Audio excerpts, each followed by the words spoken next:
नमस्कार, मैं पंकज श्रीवास्तव और आप देख रहे हैं अमर उजाला। स्वागत है हमारे खास शो सत्ता के संग्राम में। हमारे इस कार्यक्रम में हम बिहार की अलग अलग विधानसभा सीटों के मुद्दों को लेकर चर्चा कर रहे हैं। आज हम बात करेंगे सिवान जिले के सिरोही विधानसभा क्षेत्र के बारे में। हमारे साथ जुड़ेंगे खास मेहमान और चर्चा करेंगे कि आखिर क्षेत्र में कौन से मुद्दे हैं जो अब की बार चुनाव में हावी हो सकते हैं। जो अहम मुद्दे हैं वो आपको बता दें। सिसवान ढाला रेलवे फाटक कई साल से सिवान जिले का एक अहम मुद्दा बना हुआ है। हर चुनाव में पार्टियों की ओर से इसे लेकर वादे किए जाते हैं।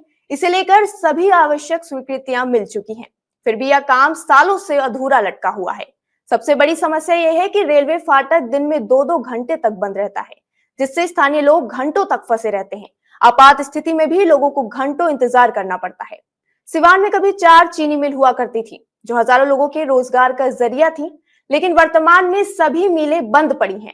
अब तक किसी भी सरकार ने इन्हें दोबारा चालू करने का प्रयास तक नहीं किया है। इससे जिले में बेरोजगारी बढ़ गई है। रोजगार की तलाश में बड़ी संख्या में जिले के युवा दिल्ली, मुंबई जैसे शहरों में पलायन करने के लिए मजबूर हैं। सिवान जिले के जिरादोई विधानसभा देश के पहले राष्ट्रपति डॉक्टर राजेंद्र प्रसाद की जन्मभूमि है। इसके बाद भी बीते करीब 70 साल में यहाँ से बिहार की राजधानी पटना के लिए अब तक एक भी सीधी एक्सप्रेस ट्रेन की सुविधा नहीं है। इससे आम लोग तो परेशान हैं ही, खासकर गंभीर मरीजों को इलाज के लिए मजबूरन गोरखपुर जाना पड़ता है। यह क्षेत्रीय विकास और सम्मान से जुड़ा हुआ मुद्दा है। सिवान के निजी स्कूलों की बात करें तो यहाँ का रवैया दिन ब दिन मनमाना होता जा रहा है।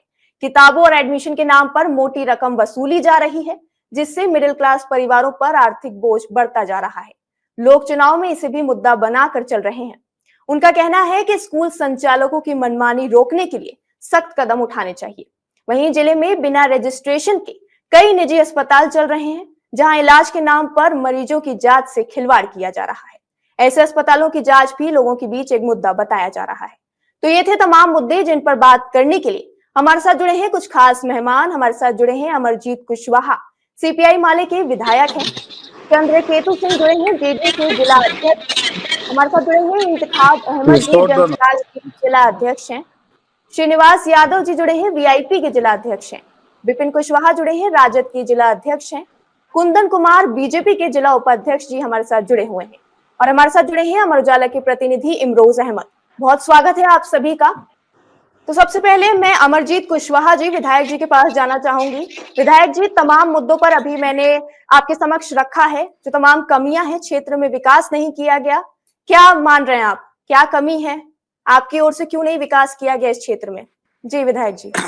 सबसे पहले मैं सभी दर्शकों को अपने तरफ से नमस्कार करता हूं, प्रणाम करता हूं। और जहां तक आपने जो जिन जिन मुद्दों को सामने लाई है, वो सारे के सारे जनता की जरूरत के मसले हैं।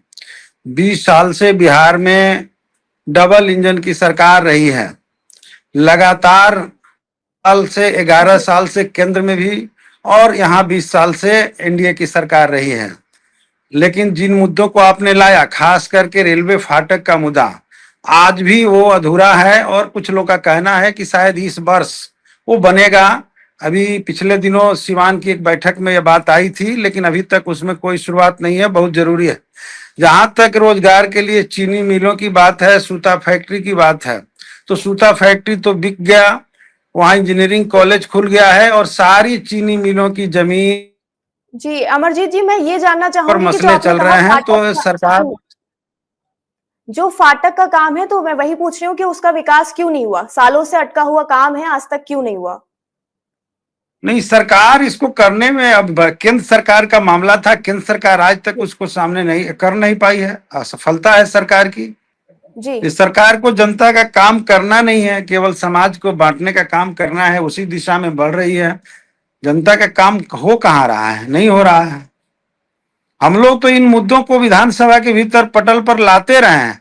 आपने जहां तक जीरादेई के स्टेशन का सवाल कहा कि स्टेशन से सीधे पटना जाने की कोई ट्रेन नहीं है, ये बात बिल्कुल सही है। भी केंद्र सरकार का ही मामला है। और जीरादेई स्टेशन चूंकि एक ऐतिहासिक धरती पर है, हमने इस बार विधानसभा से डिमांड किया कि उसका नामकरण देश रत्न डॉक्टर राजेंद्र बाबू के नाम पर किया जाए। पता नहीं इस दिशा में भी सरकार का कोई रुचि है कि नहीं है। हम लोग उस उनके ग्राम को विकसित करने का भी सवाल उठाया। दो दो बार बीजेपी के जो यहाँ सांसद थे उन लोगों ने गोद लिया, लेकिन आज तक वहां कोई विकास का कार्य नहीं हो पाया।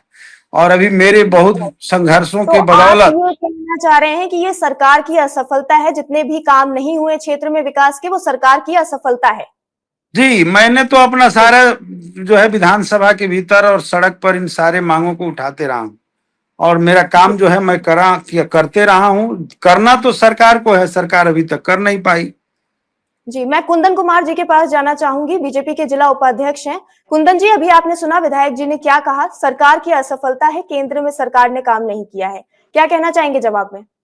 देखिए, आपने अपना जो इंट्रोडक्शन कमेंट दिया उस पे जो विधायक जी का आंसर आया है, तो वो कहीं ना कहीं आप भी जानती हैं कि बिहार और खास करके सिवान की क्या स्थिति थी पहले।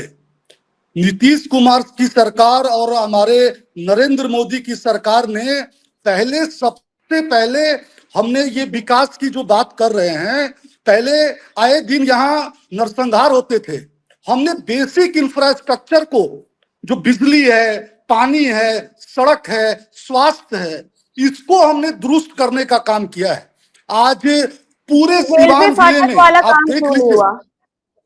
रेलवे फाटक का काम टेंडर हो गया है। वो टेक्निकल स्टेट गवर्नमेंट और सेंट्रल गवर्नमेंट के लिए वो मामला कुछ पे है, वो जल्द काम लगने वाला है। और इन्होंने जो विपक्ष में तमाम आरोप लगाए, इन्हीं के क्षेत्र जीरादेई में सिवान का पहला मेडिकल कॉलेज खुलने जा रहा है, और वो 2 से 2.5 महीने में ही वहां की पढ़ाई शुरू हो जाएगी। तो कहीं ना कहीं आप देख रही हैं, जनता पार्टी और जनता दल यूनाइटेड की जो सरकार है वो सबका साथ सबका विकास के काम करती है। इन्होंने कहा जातियों में बांटते हैं विकास। जो विपक्ष है यहाँ दिल्ली से लेके और यहाँ स्टेट के जितनी विपक्षी पार्टियां हैं, आज उनके पास कोई मुद्दा नहीं है।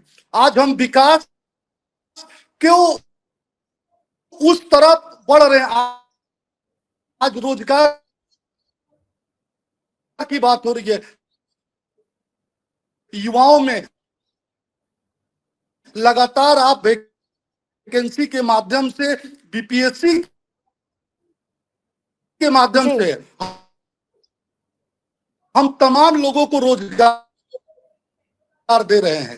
तो टाइम तो लगेगा। कुंदन जी, आपका नेटवर्क इशू आ रहा है, आपको रोकना चाहूंगी। चंद्रकेतु जी, आपके पास आना चाहूंगी। जिस तरह से अभी हमने तमाम मुद्दे आपके समक्ष रखे हैं, उस पर क्या कहना चाहेंगे? सरकार की असफलता मानी जा रही है क्या? देखिए, सबसे बड़ी बात यह है, माननीय विधायक जी ने जो कहा जीरादेई स्टेशन के विषय में, तो आज के जो सूबे बिहार के माननीय मुख्यमंत्री श्री नीतीश कुमार जी हैं, ये तत्कालीन रेल मंत्री थे। उससे पहले जीरादेई स्टेशन पर कहीं सुविधा नाम मात्र की कोई चीज नहीं थी, जबकि वहां कांग्रेस की सरकार थी उस समय, और वहां प्लेटफॉर्म भी नहीं था।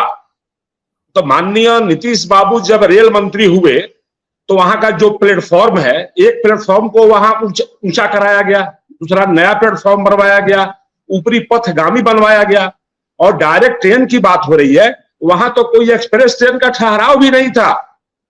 वो तो माननीय नीतीश कुमार जी और एनडीए सरकार ने उस समय हम लोगों के मांग पर मौर्य ट्रेन का ठहराव हुआ, एक्सप्रेस, जो कि सोनपुर होके जाती है। लिच्छवी का हुआ, मैरवा में भी नहीं था, अवध शाम का वहां हुआ, लिच्छवी का हुआ। ये सारे जो वो क्षेत्र है जो जीरादेई के आसपास जुड़े हुए हैं, उससे पहले कोई सुविधा नहीं थी। वो सारी सुविधाएं जब एनडीए की सरकार बनी, सुविधा तो अभी भी नहीं है। इतने सालों में सिवान से डायरेक्ट कोई ट्रेन पटना नहीं जाती है। जो मरीज होते हैं उनको गोरखपुर जाके इलाज कराना पड़ता है। क्या वो जरूरी नहीं है? देखिए, लखनऊ से जो सुपरफास्ट ट्रेन आती है वह मैरवा सिवान होते हुए भी वह पाटलिपुत्र जाती है, डायरेक्ट ट्रेन है। लेकिन ठीक है, वहां ठहराव नहीं है, उसके ठहराव देवरिया है, और देवरिया के बाद सिवान है, जो कि जीरादेई से मात्र 8 किलोमीटर की दूरी पर है। और जो वहां से लोकल ट्रेनें आती है, वहां से जो हमारे साथी वहां सिवान आते हैं, और सिवान से डायरेक्ट वो पटना चले जाते हैं। जी, तो मतलब आपके हिसाब से वो जरूरी नहीं है, इसलिए नहीं, जरूरी है। और एक ट्रेन जो है वो थावे होकर आती है, जो सिवान होकर फिर वो पाटलिपुत्रा मतलब पटना में जाती है। ट्रेन तो है, लेकिन हाँ हम लोगों ने और भी मांग किया है कि एक आध ट्रेन जो है भटनी से जो चलाया जाए, जो कि सुबह सुबह वो पाटलिपुत्रा पहुंचे। जी, अमरजीत कुशवाहा आपके पास आना चाहूंगी, क्या कहेंगे इनकी बात पर आप? ये टाल मटोल कर रहे हैं माननीय हमारे चंद्रकेतु बाबू। मैं कहना चाहता हूं कि कोरोना काल में जितनी ट्रेनें जीरादेई स्टेशन पर रुकती थी, कोरोना काल के समय उनकी ठहराव बंद हो गया। आज भी मैरवा और जीरादेई स्टेशनों पर उन ट्रेनों का ठहराव सरकार नहीं करा पाई है और हमारे यहाँ के तमाम यात्रियों को भारी असुविधा हो रहा है। जो बरौनी लखनऊ एक्सप्रेस ट्रेन है उसका ठहराव आज भी बंद है और जितने एक्सप्रेस ट्रेन है उन किसी भी एक्सप्रेस वैसे एक्सप्रेस ट्रेन का ठहराव नहीं हो पा रहा इन स्टेशनों पर। पाटलिपुत्रा का मैरवा और जीरादेई में जरूर ठहराव होना चाहिए, इस पर तो सरकार को जवाब देना चाहिए। मैं समझ रहा हूं कि ये सब कुछ और यही की बात नहीं है, पूरे देश में जहां कहीं भी कोरोना काल की पहले जो ट्रेनें रुकती थी उन ट्रेनों का ठहराव बंद हुआ। मात्र जहां बीजेपी जदयू के लोग हैं मंत्री वहीं पर जो है ठहर रही है, बाकी जगहों पर ठहराव चालू नहीं है, पूरी पक्षपात है। हम लोग कहे कि भाटपार में ठहर सकती है लेकिन वही मैरवा में ठहराव नहीं है, इसलिए इस दिशा में जो कह रहे हैं वो बेबुनियाद बात है। और जहां तक रेलवे स्टेशन के विकास की बात है तो सबसे बड़ी बात तो यह है कि जी वो की धरती है उसका नामकरण उससे करने की बात है, वहां वो तक भी नहीं हो पाया। और वो कह रहे थे हमारे कुंदन बाबू, मैं कहना चाहता हूं कि बांटने का संदर्भ मेरा जाति की बात नहीं थी। अभी बीजेपी के पास देश भर में जनता के जो उन्होंने वादा जनता के सामने किया था, 2 करोड़ रोजगार के वादे, 15 लाख रुपए के वादे, महंगाई रोकने के वादे, इन लोगों ने जो किया था, किसानों की आमदनी दुगुने करने के वादे किए थे, इस पर क्यों नहीं बोल रहे हैं? अब बोल रहे हैं कि हमारे पास मुद्दा नहीं है, आपने जो कहा उसको पूरा नहीं किया, उसका ना जवाब आपको देना है। जी, और अमरजीत जवाब मांगते हैं, आपको रोकना एक सेकेंड, चाहूंगी। जवाब मांगते हैं 20 साल पहले वाले से। आज सत्ता में आप हैं तो आपसे लोग पूछेंगे पहले 20 साल पहले कौन था, उससे लोगों ने पूछा, उसको जवाब दिया। अब इसे काम नहीं चलेगा कि पहले वाला पूछिए, बल्कि अब आज के समय में 20 साल में आपने जो किया, जातीय गणना आपने करवाया माननीय मुख्यमंत्री नीतीश कुमार जी, और उसके जो आंकड़े आए 65% आरक्षण, जिसको 9वीं अनुसूची में डालना था, केंद्र की जो मोदी जी की सरकार है उसे नहीं डाली और उसे हाई कोर्ट से रद्द हो गया। उसी जातीय गणना से जो सर्वे आया, प्रत्येक व्यक्ति को 2-2 लाख रुपए देना था 95 लाख परिवारों को, सरकार ने मात्र 1 लाख लोगों को दे पाई है। कितना दिन में देगी, इसका जवाब दीजिए। जी जी अमरजीत जी, कुंदन जी कुछ कहना चाह रहे हैं। कुंदन जी, देखिए विधायक जी ने अभी बताया, सबसे बड़ी बात इनको मालूम भी है, बिहार सरकार कोई भी स्टेट गवर्नमेंट जातीय गणना कर नहीं सकती है। सर्वे हुआ था, उसकी रिपोर्ट गणना मैं कह रहा हूं, मैं गणना कह रहा हूं, सर्वे ही मैं कह रहा हूं, जनगणना मैं नहीं कह रहा हूं, सर्वे कह रहा हूं, जातीय गणना। नरेंद्र मोदी जी की सरकार अब जातीय जो सर्वे है वो कराने जा रही है, उसमें सारे जातियों की जो योजनाओं की बात कर रहे हैं। और सबसे बड़ा बात आप रोजगार के बारे में कहे, ये सरकार लगातार रोजगार दे रही है, प्राइवेट सेक्टर में हो। अगर हम युवाओं को इस लायक बना रहे हैं कि वो खुद रोजगार पैदा करे तो वो भी रोजगार के श्रेणी में आता है। हम मुद्रा लोन करीब करीब 33 लाख करोड़ रुपया हमने देश में मुद्रा योजना के माध्यम से लोगों तक पहुंचाया है कि वो अपना रोजगार कर सके, क्योंकि रोजगार करने में सबसे बड़ी बाधा मुद्रा होती है। हम बैंक से फ्री ऑफ कॉस्ट ब्याज फ्री प्याज का उस योजना का फायदा लेके अपने पैर पे खड़े हो रहे हैं। तो इसको भी तो आप रोजगार समझिए ना। रोजगार का मतलब सिर्फ सरकारी नौकरी समझ रहे हैं। सरकारी नौकरी सिर्फ रोजगार नहीं होता है। अगर आज का आपका एक युवा 200 लोगों को 200 लोगों को अगर वो नौकरी रोजगार दे रहा है तो लगातार देश की आर्थिकी में वो पार्टिसिपेट कर रहा है। और हम जो बांटने का बात कहा, देखिए हमारी योजना, सरकार की कोई ऐसी योजना विधायक जी आप बता दीजिए जिसमें कहीं पे भी पार्सलिटी हो। एक भी योजना बता दीजिए। हम वोट बैंक राजनीति नहीं करते हैं। आप देखिएगा, आप हमारे आयुष्मान कार्ड से लेके जो हमको वोट नहीं भी देते हैं उनके लिए भी हम सारी योजनाएं लेके आते हैं। तो लगातार देश और बिहार विकास के रास्ते पे आगे बढ़ रहा है। थोड़ा क्योंकि हमको उस तरह से एसेट जो हमको मिला था, हम बिल्कुल बिहार सरकार हो या केंद्र की, हम बिल्कुल ब्लैंक आए हुए थे। उसमें टाइम लग रहा है, बुनियादी सुविधाएं पूरी हो गई है। अब हम रियल जो है, जो रेलवे का हुआ, जो रोजगार की समस्याएं आम लोगों में, जो जनता, आप देख रहे हैं टीचर्स की कितने हमने वैकेंसी लगा, कितने सारे टीचर्स का अपॉइंटमेंट हुआ। तो वो सब योजनाएं अब धीरे धीरे धरातल पे आ रही हैं। और आगे भी सरकार, आप देखिए बिहार स्वास्थ्य के क्षेत्र में पूरे देश का इकलौता ऐसा राज्य है जहां 2-2 एम्स है। किसी राज्य को मोदी जी ने 2 एम्स नहीं दिया है। दरभंगा और पटना में 2 एम्स खुल रहे। आज देखिए एम्स का पूरा तांता लगा हुआ है। तो कहीं ना कहीं हम विकास के पथ पे आगे हैं। और हमारा 2025 में 225 का जो टारगेट है वो जनता के बीच में हम विकास के मुद्दे पे जाएंगे। और हम लोग को पूरा भी कुंदन जी, आपको रोकना चाहूंगी। आपको हम लोग लगता है कि 225 का अपने टारगेट को पूरा करेंगे। जिस तरह से सिवान में विकास कार्य हुआ है, जनता इस बार आप पर विश्वास जताएगी? आपको लगता है ऐसा? क्योंकि तमाम कमियां यहाँ पर सामने आई है सिवान में। आप मेरा ट्रैक, देखिए, आप मेरा ट्रैक रिकॉर्ड देख लीजिए। हमने 20 साल से जनता हम पे विश्वास की है। हम 20 साल से यहाँ सत्ता में है, 2005 से लगातार है, केंद्र में 11 साल से सत्ता में है। तो जनता कहीं ना कहीं विश्वास करती है, तभी हम सत्ता में और आगे भी रहेंगे।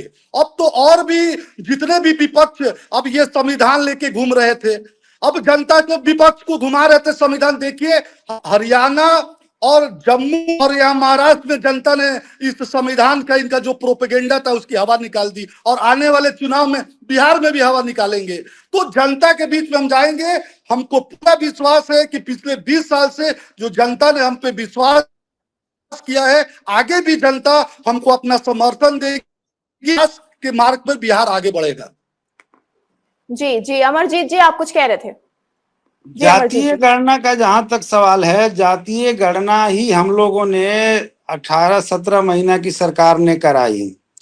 और उससे जो योजना ली गई थी, सर्वे से जो योजना ली गई थी, उस योजना को इस सरकार के आने के बाद आपने कराई मतलब आपने कराई महागठबंधन की सरकार ने कराई। बीजेपी की सरकार थी उस टाइम। आप विधायक है, हमसे बेहतर जानते हैं। बीजेपी अलायंस में थी, तब हमने इसको पास किया था। नहीं, नीतीश जी के हम लोग के साथ आए थे। नहीं विधायक। और उसी समय जातीय गणना की घोषणा हुई, जातीय गणना हुआ और उससे जो योजना ली गई, आप 65% आरक्षण को नौवीं सूची में क्यों नहीं लाया? 65% आरक्षण को केंद्र सरकार ने 9वीं सूची में क्यों नहीं लाई? इसके जवाब दीजिए। दूसरी बात मैं कह रहा हूं, मुझे बोल देने दीजिए। तो जी, हमारा हो गया ना। हम कह रहे हैं कि 9वीं सूची, अब तो मुद्दा ही खत्म हो गया। जी श्रीनिवास जी, आपके पास आना चाहूंगी। बताइए, जो तमाम मुद्दे हैं जिस पर पक्ष विपक्ष आमने सामने है, क्या मान रहे हैं? क्या कमी है? सरकार की असफलता है कि क्या कमी मान रहे हैं आप? देखिए, जो पक्ष विपक्ष का मुद्दा है, निश्चित तौर पर जो माननीय जीरादेई के विधायक जी अमरजीत कुशवाहा जी जो बात रखे हैं, तो निश्चित तौर पर हर व्यक्ति चाहता है कि अपना क्षेत्र का विकास हो, अपना जिला का विकास हो। तो इसी पीरियड में विपक्ष में जो व्यक्ति रहता है उसको सरकार नहीं चाहती है कि उसका विकास के काम हो, कि ताकि उसका नाम ऊंचा हो सके। तो कहीं ना कहीं सरकार की कमियां है कि वो अपना ढांप रही है। लोग चाहते हैं कि अपना विकास का क्षेत्र करे, बाकी कहीं ना कहीं प्रशासन की उद्देश्यता के चलते विकास के काम में बाधा पड़ रहा है। सिवान जिले में कई वर्षों से कितना प्रोजेक्ट पड़ा हुआ है, जैसे सिसवन ढाला है, सभी लोग आते हैं, घोषणा करते हैं, अनाउंस होता है, उसके बावजूद भी अभी तक काम नहीं लगा है। तो ऐसी पीरियड में निश्चित तौर पर सरकार दोषी है। अगर सरकार की मानसिकता सही रहती तो समय रहते वो काम हो जाता है। उसी तरह जगह जगह अस्पताल खोला गया है, कई अस्पताल में केवल भवन का निर्माण हुआ है, बाकी कहीं दवा इलाज का व्यवस्था नहीं। आज दिन कोई भी घटना घटती है, कोई भी मरीज आता है, चाहे लोकल अस्पताल हो चाहे सरकारी सिवान सदर अस्पताल हो, वहाँ की वो रेफर का व्यवस्था है, कोई आज खास इलाज करने की व्यवस्था नहीं है। तो इसी परिस्थिति में निश्चित तौर पर सरकार को मानसिकता होना चाहिए कि हम अस्पताल तो खोल दिए, बाकी बढ़िया से बढ़िया डॉक्टर और टेक्निकल सामान वहाँ रखा जाए ताकि मरीज का इलाज हो सके। जी चंद्रकेतु जी, आप कुछ कहना चाह रहे हैं? जी मैं ये कह रहा था कि जो हमारे माननीय विधायक अमरजीत कुशवाहा जी और मित्र श्रीनिवास यादव जी ने जो आरोप लगाया है कि सरकार विकास में अड़ंगा लगाती है, तो मैं आपके चैनल के माध्यम से आप ही से मैं कह रहा हूं कि अगर कोई आपके पास तो बहुत सारा हैंड्स है, एजेंसी है, आप चाहे तो सिवान में सर्वे करा ले कि 2005 से पहले क्या सिवान था और आज क्या सिवान है। क्या पहले कहीं चलने लायक यहाँ सड़कें भी थी क्या? और माननीय नीतीश कुमार जी और एनडीए के सरकार ने तो यहां तक जो भी हर पंचायत में एक उच्च विद्यालय का उन्होंने गठन करा है। जो पहले प्राथमिक विद्यालय था उसको उत्क्रमित का माध्यमिक विद्यालय में उसको परिणत किया और बच्चों को पढ़ने लिखने के लिए सारी व्यवस्थाएं की। साइकिल उन्होंने दिया कि हमारे यहाँ के जो बच्चियां और बच्चे हैं वो साइकिल से वहां विद्यालय तक पहुंचे। ये मालूम है सरकारी स्कूल के तो हाल अभी बहुत खराब है सिवान में। जी नहीं, मैं बता रहा हूं कि 2005 से पहले कितने बच्चे विद्यालय से बाहर थे, क्या इसका कहीं रिकॉर्ड है आप लोगों के पास? और आज के डेट में कितने बच्चे विद्यालय से बाहर हैं? सिर्फ इसको अगर ये कंपेयर कर लिया जाए तो यहाँ के विकास की बातें चल जाए, आपको पता चल जाएगी। हमारे माननीय विधायक जी कह रहे हैं, कुंदन जी ने भी कहा कि मैरवा में 550 करोड़ रुपया का मेडिकल कॉलेज वहां बन रहा है।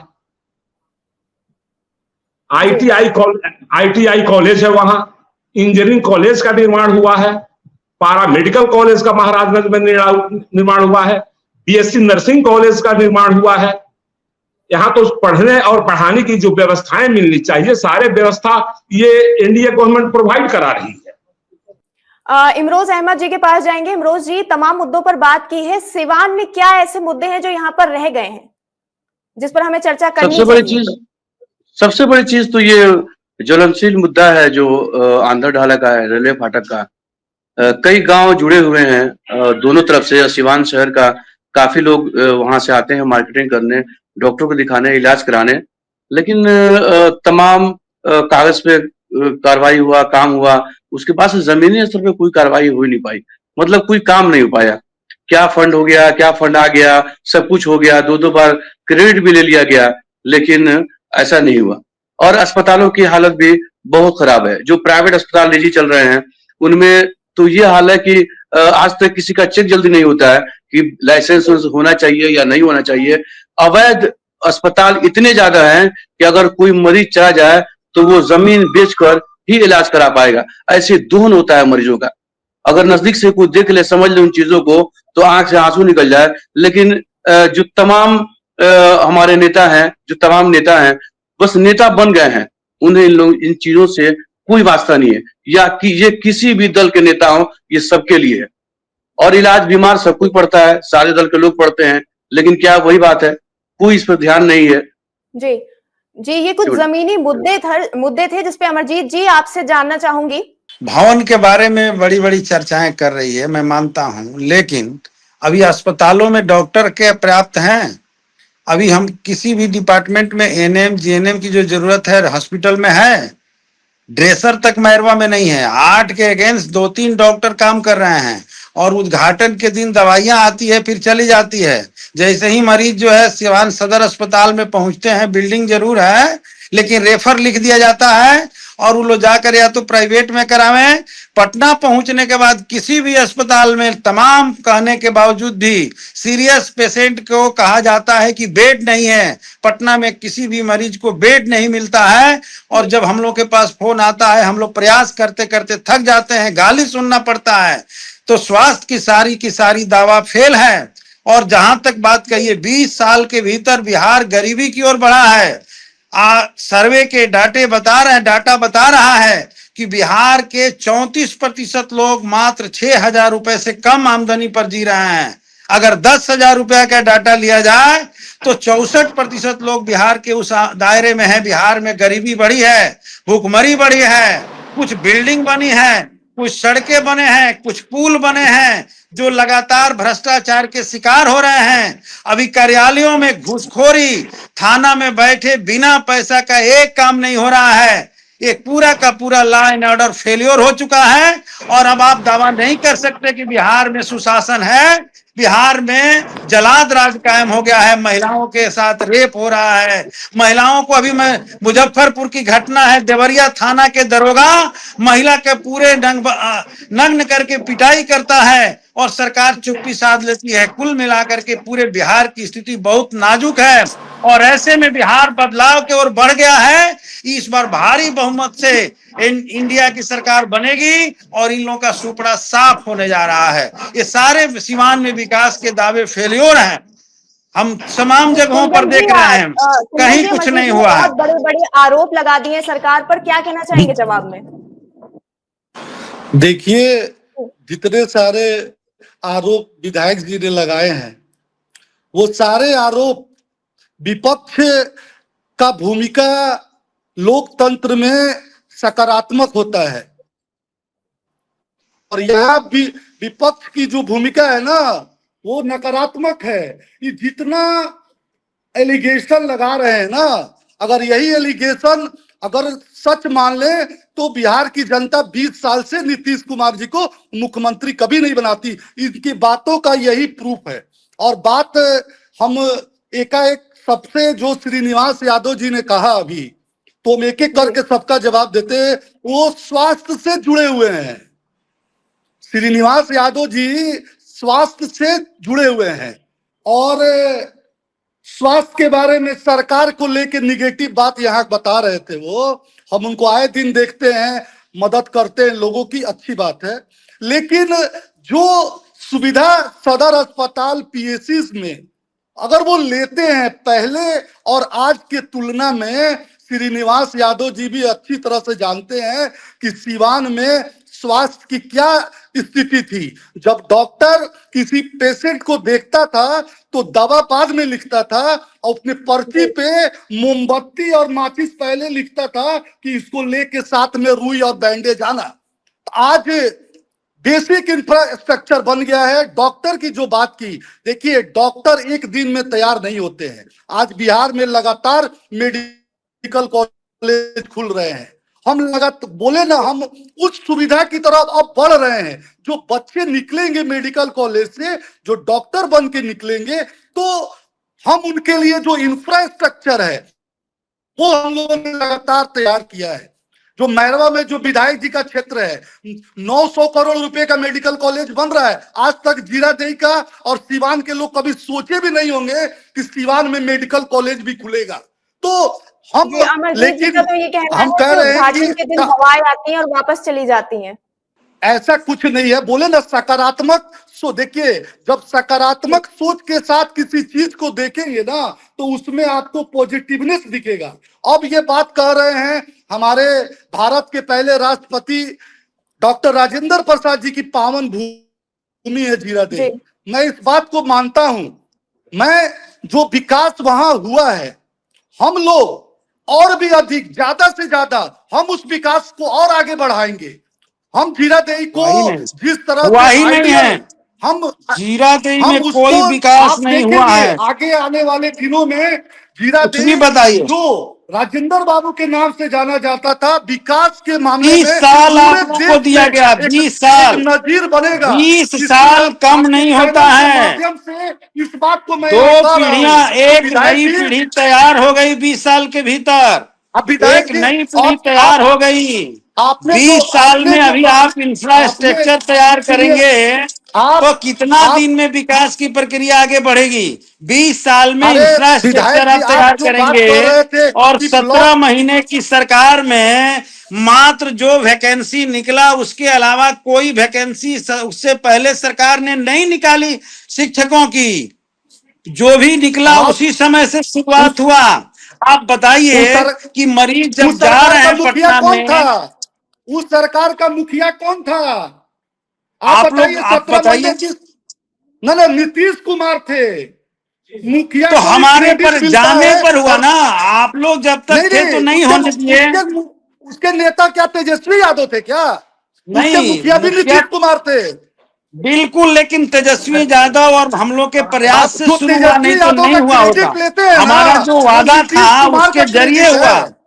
नीतीश कुमार का वो क्रेडिट है। तेजस्वी यादव सिवान का में नहीं कोई नहीं, क्रेडिट नहीं पलायन है। एक बड़ा जिसका मुद्दा है जिसका वो जी। बिहार पूरा की जनता पूरा जानती है। परिवार घोटालों में बिहार की है, जनता तो वो जानती है, बात जितना करेगा हल्ला विकास करने की बिहार की बात। जनता जिसका जानती है लालू अमरजीत जी, प्रसाद आपके यादव पास आना चारा चाहूंगी। घोटाला में बेल पे है, तो उनको आप नेता मान के चलिएगा। अब विकास की, अब बिहार की जनता आपको वोट दे देगी। किस अरे मुगालते में आपके हैं आप? किस आप मुगालते में लोग जी रहे जहां हैं विधायक जी आपके आप? पार्टी में जो आप उस जाएगा मुगालते उसको में मत गंगाजल जिए। गिरा करके पाक साफ जी कर देते कुंदन एक जी, हैं। आपके चारा पास चोर को वापस आप बिहार की बताइए आऊंगी। जनता अजीत, कभी नेतृत्व अमरजीत का जी, मौका नहीं आपसे देगी। जानना चाहूंगी। इसके आप कारण ही बताइए हम जा रहे महाराष्ट्र हैं। के बड़े आप बड़े मुग जो जिनको कुंदन जी, आपके पास भ्रष्टाचार के वापस आरोप आऊंगी। लगा रहे थे अमरजीत जी, माननीय प्रधानमंत्री सिवान जी, में पलायन भी एक अजीत अहम पवार मुद्दा जब है। गए तो अजीत पवार को आपने जो है पानी से गंगाजल से धो करके पवित्र कर दिया। तो आप तो कर देंगे पवित्र, लेकिन यही सच्चाई है। जी अमरजीत जी, आपके पास आना चाहूंगी। पलायन एक बड़ा मुद्दा है सिवान में। तेजस्वी यादव आपके नेता हैं, उन्होंने कहा है कि नौकरी दो, किसको पलायन वोट हटाओ। देगी जनता? तो बिहार सिवान में पलायन एक बड़ा मुद्दा है, उस पर क्या कहना चाहेंगे? कुंदन जी, मैं आपके पास देखिए, फिर वापस 17 आऊंगी। महीना जी में अमरजीत जी। हम लोग का जो वादा था कि 10 लाख रोजगार देंगे, सरकारी नौकरी देंगे, उसकी शुरुआत हो जी गई। सभी विभागों में जांच पड़ताल करके खंगाल लिया गया था। हम तो कहेंगे कि जो बचा है 3 महीना का समय है, आप तो घोषणा ही कर सकते हैं, आपसे तो अब शुरू नहीं होगा। लेकिन हमारी सरकार आएगी तो 10 लाख वो जो सरकारी पद है उसको भरते हुए पूरे बिहार में हम जितने रोजगार के सृजन के तरीके होंगे, कृषि पर आधारित रोजगार का सृजन किया जाएगा और बिहार से पलायन पूरी तौर पे रोकेंगे। वहां पर महिलाओं चीनी को मिल, जी अमरजीत जी, वहां पर चीनी मिल नहीं है एक भी, उस पर क्या कहना चाहेंगे? उस पर क्यों नहीं काम किया गया? रोजगार का सबसे चीनी बड़ा मिल, साधन तो वही है ना, उसकी वजह से पलायन कर रहे हैं लोग। बिल्कुल बिल्कुल, चीनी मिल जो है लगातार बिक गया। चीनी मिल के सूता फैक्ट्री के जगह पर इंजीनियरिंग कॉलेज बन गया।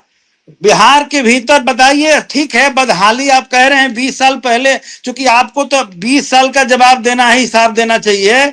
20 साल पहले अगर नहीं हुआ तो आप एक बात बताइए कि 20 साल में नीतीश जी और भाजपा की जो सरकार है कितनी चीनी मिलें खोली है बिहार में, कितने बंद मिलें इन लोगों ने खोला है। एक चंपारण में छोड़ दीजिए तो एक भी चीनी मिलें नहीं खुली है। और बिहार जो जी आपकी है ओर से क्या लीची का उत्पादन करता है, आपकी ओर से आम क्या का प्रयास उत्पादन किए करता गए? है, आलू का जी उत्पादन करता है। इस पर कोई कोई आपने जो है उद्योग धंधा लगाया? नहीं लगाया। जी अब हम कह रहे हैं कि निगेटिव देखते हैं, सच्चाई बोलते हैं तो आपको नकारात्मक दिखता है। मैंने कहा कि बिल्डिंग बनी है, मैंने कहा कि पुल बना है, मैं कह रहा हूं कि कुछ सड़कें बनी है, लेकिन वो ढा रहे हैं, पुल ढा रहे हैं। हमने कहा कि जीवन स्तर में जो बदलाव चाहिए, बिहार के गरीबों को जमीन मिलना चाहिए, जो आज भी भूमिहीन है उनके पास जमीन नहीं है, उनको पक्का मकान मिलना चाहिए, उनके जीवन के लिए रोजगार मिलना चाहिए। ये सारी चीजें नहीं मिल पाई है। और मैंने जी कहा कि सरकार कुछ दिखाने के लिए विकास का जो पूंजीवादी मॉडल है, बड़े लोगों के हित में जो काम करने वाला है, कुछ जरूर हुआ है और कुछ सड़कें बनी है। लेकिन ये जो इंफ्रास्ट्रक्चर की बात कर रहे हैं, क्या 20 साल में इंफ्रास्ट्रक्चर तैयार होगा? 20 जी साल लगते हैं तो कितने दिन चाहिए इन लोगों को सब करने में? 5 साल बहुत होता है। 20 साल जनता दे करके आज अफसोस कर रही है और आने वाले दिनों में बिहार में इनकी सुपड़ा साफ होगी। जी जी बहुत धन्यवाद। सिवान सीट पर आज हमने बात करी है और अमर उजाला के और सत्ता के संग्राम के एपिसोड्स में हम और विधानसभा सीटों को लेकर आएंगे और तमाम मेहमानों को जोड़कर उस पर चर्चा करेंगे। आज के लिए बस इतना ही। बहुत धन्यवाद। अगर आप ये वीडियो YouTube पर देख रहे हैं तो हमारे चैनल को सब्सक्राइब करें और बेल आइकन को दबाना ना भूलें। अगर आप Facebook पर ये वीडियो देख रहे हैं तो हमारे पेज को लाइक करें।